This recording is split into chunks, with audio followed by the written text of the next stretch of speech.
Henry Hill was a notorious mobster associated with the Lucchese crime family in New York City. He gained notoriety as an informant for the FBI, providing crucial information about the inner workings of organized crime. Hill's life story was famously portrayed in the film Goodfellas, directed by Martin Scorsese. Henry Hill was born on June 11, 1943, in Manhattan, New York. Growing up in a working-class Italian-American family, he was exposed to the world of organized crime from a young age. Hill dropped out of school at 16 and started running errands for local mobsters, eventually working his way up the criminal hierarchy. Hill was first arrested when he was 16. His arrest record is one of the few official documents which used his real name. In June 1960, at 17 years old, Hill joined the United States Army, serving with the 82nd Airborne Division at Fort Bragg in North Carolina. He claimed the timing was deliberate. The FBI's investigation into the 1957 Appalachian Mob Summit meeting had prompted a Senate investigation into organized crime and its links with businesses and unions. Throughout his 3-year enlistment, Hill maintained his mob contacts. He also continued to hustle. In charge of kitchen detail, he sold surplus food, loaned shark pay advances to fellow soldiers, and sold tax-free cigarettes. Before his discharge, Hill spent 2 months in the stockade for stealing a local sheriff's car and brawling in a bar with Marines and a civilian. In 1963, he returned to New York and began the most notorious phase of his criminal career: arson, intimidation, running an organized stolen car ring, and hijacking trucks.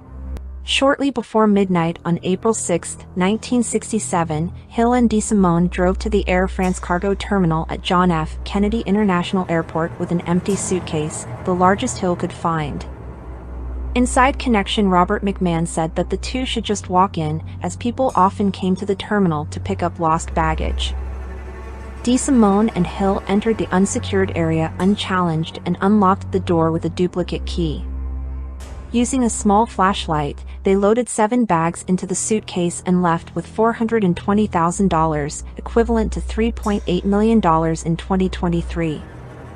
No alarm was raised, no shots fired, and no one was injured.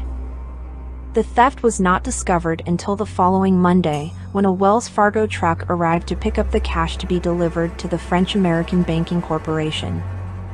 Hill believed that it was the Air France robbery that endeared him to the mafia. On December 11, 1978, an estimated $5.875 million, equivalent to $27.4 million in 2023, was stolen from the Lufthansa cargo terminal at Kennedy Airport.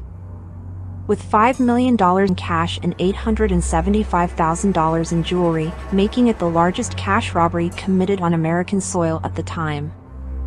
The plot had begun when bookmaker Martin Krugman told Hill that Lufthansa flew in currency to its cargo terminal at the airport. Burke set the plan in motion. Hill did not directly take part in the heist. Hill and 2 Pittsburgh gamblers set up the 1978-79 Boston College basketball point shaving scheme by convincing Boston College center Rick Kuhn to participate. Kuhn, who was a high school friend of one of the gamblers, encouraged teammates to participate in the scheme. Hill also claimed to have an NBA referee in his pocket who worked games at Madison Square Garden during the 1970s. The referee had incurred gambling debts on horse races. In 1980, Hill was arrested on a narcotics trafficking charge. He became an informant for the FBI in the late 1980s. His testimony helped bring down several high-ranking mobsters and led to multiple convictions. As a result of his cooperation, Hill was placed in the Witness Protection Program, where he lived under a new identity for the rest of his life. Henry Hill's life story became the basis for the 1990 film Goodfellas, starring Ray Liotta as Hill.